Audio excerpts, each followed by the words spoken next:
श्री शिवाय नमस्तभ्यम दोस्तों। आज मैं आप लोगों को चंचुला के पार्ट चौथा सुनाने जा रही हूँ। कैसे उस महिला को शिवलोक मिला, कैसे वो पार्वती जी की सखी बनी। तो कृपया आप लोग वीडियो को पूरा सुनना। अच्छा लगे तो लाइक से सब्सक्राइब करना, हाँ, और कमेंट बॉक्स में हर हर महादेव अवश्य लिखना। आप लोग वीडियो तो देख लेते हो लेकिन कमेंट बॉक्स में हर हर महादेव नहीं लिखते हो और ना ही लाइक करते हो। तो कृपया जो भी बाबा भोलेनाथ को मानते हैं, जो शिव भक्त हैं, वो हर हर महादेव अवश्य लिखेंगे। चलिए आगे की कथा सुनते हैं।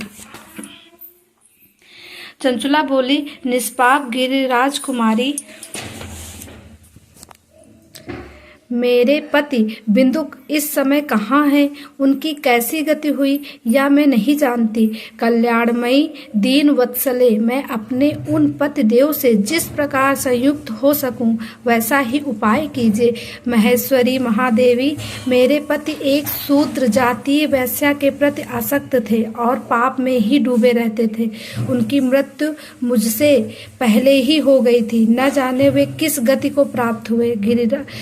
गिरिजा बोली, बेटी, तुम्हारा बिंदुक नाम वाला पति बड़ा पापी था। उसका अंतःकरण बड़ा ही दूषित था। वैश्या का उपभोग करने वाला वह महामूढ़ मरने के बाद नरक में पड़ा अगणित वर्षों तक नरक में नाना प्रकार के दुख भोग कर वह पापात्मा अपने शेष पापों को भोगने के लिए विंध्य पर्वत पर पिशाच हुआ है। इस समय वह पिशाच अवस्था में ही और नाना प्रकार के कलेश उठा रहा है।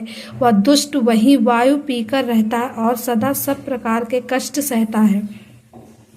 सूत जी कहते हैं, सौनक गौरी देवी की यह बात सुनकर उत्तम व्रत का पालन करने वाली चंचुला उस समय पति के महान दुख से दुखी हो गई।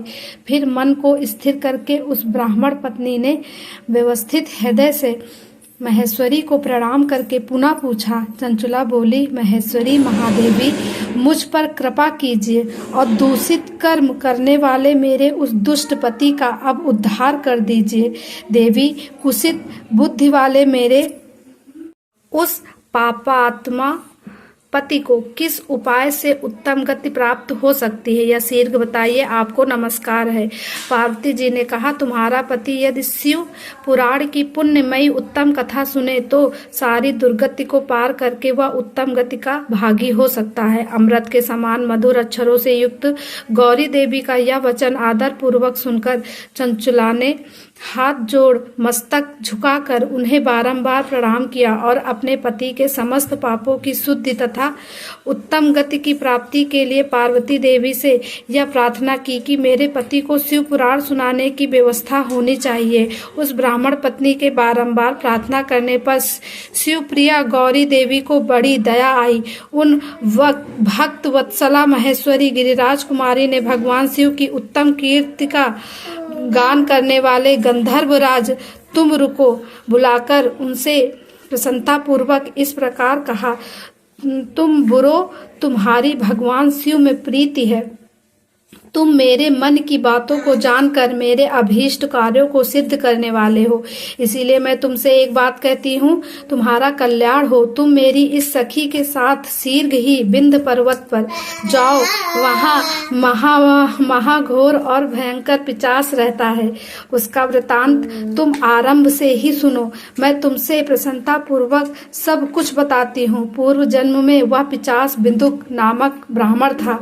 मेरी इस सखी चंचुला का पति था, परंतु वह दुष्ट वैश्यागामी हो गया था। स्नान संध्या आदि नित्य कर्म छोड़कर विंध्य पर्वत पर अपवित्र रहने लगा। क्रोध के कारण उसकी बुद्धि मूढ़ता छा गई थी। वह कर्तव्य का विवेक नहीं कर पाता था। अभय क्षय भक्षण, सज्जनों से दोष और दूषित वस्तुओं का दान लेना, यही उसका स्वाभाविक कर्म बन गया था। वह अस्त्र शस्त्र लेकर हिंसा करता, बाएं हाथ से खाता, दीनों को सताता और क्रूरतापूर्वक पराये घरों में आग लगा देता था।